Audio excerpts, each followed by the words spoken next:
What's up, guys? It's me, Alan, and I am back with another NASCAR Diecast review video.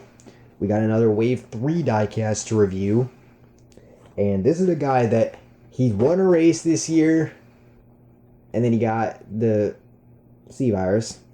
I know a lot more people are starting to say it more in their videos, but I'm still not going to say it, just in case purposes, YouTube. But yeah, but by virtue of that win, and he has a waiver and whatnot. But again, he's in the playoffs, and of course the playoffs are going to be this weekend, or after this weekend, because this weekend's this regular season finale at Daytona, and this driver has also won at Daytona in the 500. But anyway, it's his Austin Dillon and his number 3 Dow Chemicals Chevy for Richard Childress Racing. There's the back of the box, if you want to see that. But yeah, I mean, it looks kind of plain. There's not a ton of contingencies, which is a thing now. Apparently, you don't have a ton of contingencies anymore on diecasts, which I think kind of sucks. But at the same time, it doesn't. I guess I don't know. Yeah, look at that huge 3 on the roof. But anyway, as I'm trying to keep this from falling over, let's go ahead and unbox this.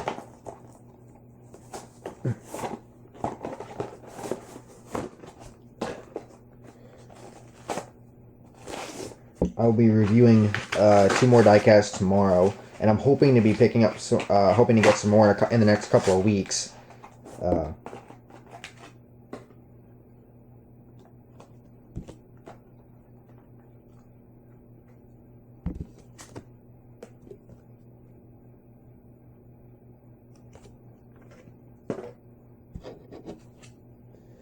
Anyway, here's the Diecast Authentics box. But before we get to that, let's take a look at the card. Like the Ryan Blaney review I did before this, we have the card, which I think it's a nice thing. I didn't mention it in the Blaney video. This is free. OBB's been mentioning this in his videos whenever he does NASCAR Authentics reviews, and I think even Diecast Buffet has done it a few times. The trinkets that come with them are free. Don't know why you need to say that, but apparently you do. But anyway,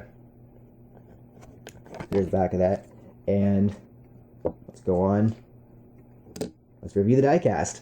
So, like I said, Austin Dillon, he's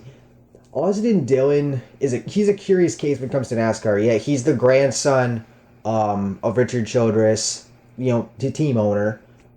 His brother Ty.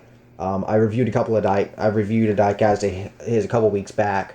But with Austin, he's one of those drivers that gets a lot of these. He gets called a silver spoon kid, and basically for the fact, for how he's come up through NASCAR, and he's not the only one that gets it. I mentioned this in my Ty Gibbs video. I'll link that in the description if you haven't seen it yet. And I don't think I made the point clear enough in that video, but I have no problem with a driver like Austin Dillon or Ty Gibbs getting help from family in NASCAR, because everybody in NASCAR, and including media and such, they have connections, or they've gotten help to get to where they are, and there's nothing wrong with that. But the problem I have is when fans take that and use that against the driver, against a guy like Austin or Ty or whatever. So actually, when Austin won at Texas, when he got interviewed after that, yeah, I repeated myself. But when he got interviewed, he's like, not bad for a silver spoon kid. Obviously making reference to when Alex Bowman called him that, actually during a race. I believe that was either at Daytona or Charlotte. I don't remember. But that was a few years back.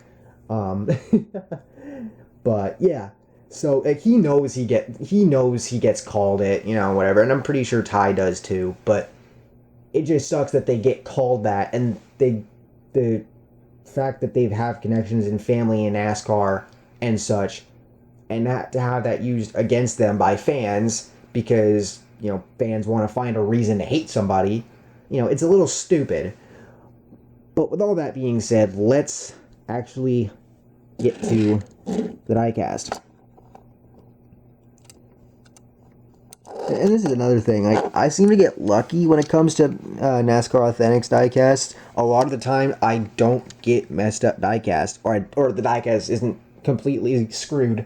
You know, like a lot of paint chips and stuff like that, compared to other reviewers like OBB or Diecast Buffet or whatever. Although I can tell you right now, that Dow Chemicals logo is absolutely not centered on the hood. And the windshield's not loose, but I can see a tiny little gap there. So I think it's a little too deep into where it is. All right, the back isn't loose like the Blaney car. But yeah. Yeah, the 3 is a little high on this side.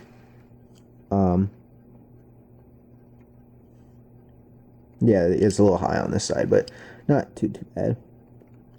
You got a sponsor to get Simba Court. Oh my god. Those ads are kind of annoying. Not gonna lie. And we got a paint chip right between the D and the O in Dow. No. Homer Simpson reference. And I don't even really watch The Simpsons. But anyway.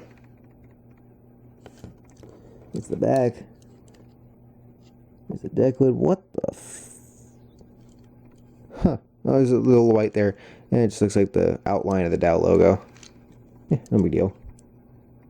Although, this is something that Diecast Buffet points out in his videos. He doesn't like seeing when you have a sponsor on the roof flaps.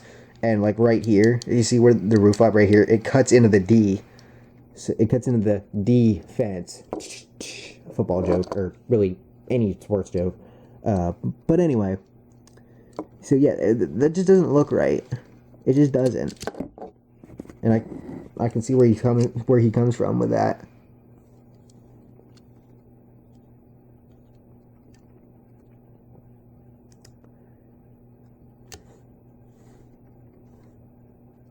Yeah, like I said though, it looks really. I mean, it's a plain car. It's a plain paint scheme for the most part, but it still looks really nice. You know, the red and the black, the swoosh in the middle. It goes from sort of like you got the black, and it goes from like white into gray to black. But yeah, so I hope y'all enjoyed. If you did, please drop a like and subscribe for more content like this. And I will see you all in the next one. Peace.